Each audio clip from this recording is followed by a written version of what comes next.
अस्सलाम वालेकुम।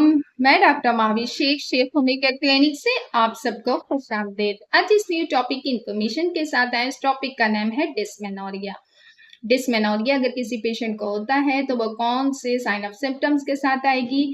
फीमेल होती है यानी कि अनमैरिड, मैरिड गर्ल हो सकती हैं, ओल्ड एज वुमेन्स हो सकती हैं। सबकी कैफियत, सबकी कंडीशंस अलग अलग होगी, सबके साइन ऑफ सिम्टम्स अलग अलग होंगे। उसमें होम्योपैथी का क्या रोल प्ले है वो इस वीडियो की इंफॉर्मेशन में हम जानेंगे। अगर कोई लेडी फीमेल आपके पास आ रही है तो कौन से साइन ऑफ सिम्टम्स के साथ आएगी, उसको जो मेजर कंप्लेन होगी सबसे पहले के उसको लोअर जो पेन होगा, लोअर एब्डोमेन जो होगा उसमें पेन महसूस होगा, स्वेलिंग महसूस होगी, हैवीनेस हो सकती है।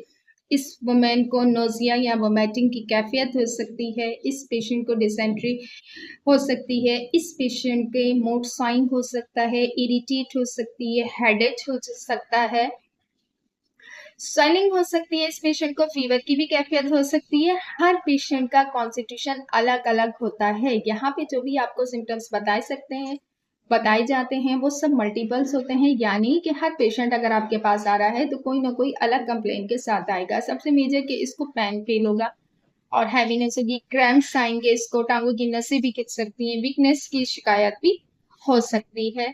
उसमें ये है कि ऐसी पेशेंट को हार्मोनल चेंजेस हो जाएगी या कोई फाइब्राइड हो सकती है, कोई सिस्ट हो सकती है, कोई ओवेरियन सिस्ट हो सकती है, कोई इन्फ्लेमेशन की कंडीशन हो सकती है। Depend on the patient constitution के पेशेंट कौन से साइन ऑफ सिम्टम्स के साथ आ रहे हैं। फिर हमने इस बात को भी अपने जहन में रखना है कि पेशेंट मैरिड है या अनमैरिड है। उसको पेनफुल हो रहे हैं तो मे बी सिजेरियन पेशेंट भी ऐसी होती है कि बहुत सौ को बहुत ज़्यादा क्लॉटिंग भी हो जाती है और बहुत सारों को क्लॉटिंग नहीं होती है तो पेन की शिद्दत बहुत ज़्यादा होती है, जिसकी वजह से हार्मोनल चेंजेस भी होती हैं। तो ये भी इसका एक कॉज है।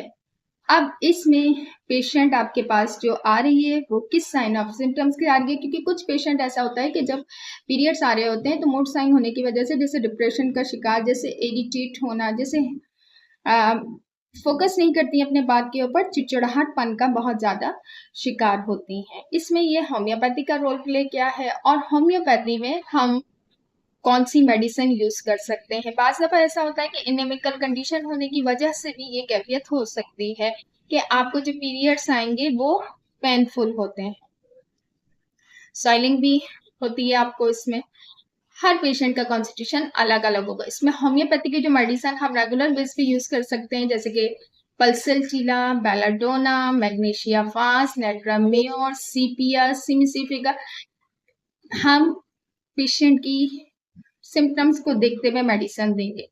इसी के साथ मैं इजाज़त चाहूँगी। Next topic, next video, next information के साथ हम मुलाकात करेंगे।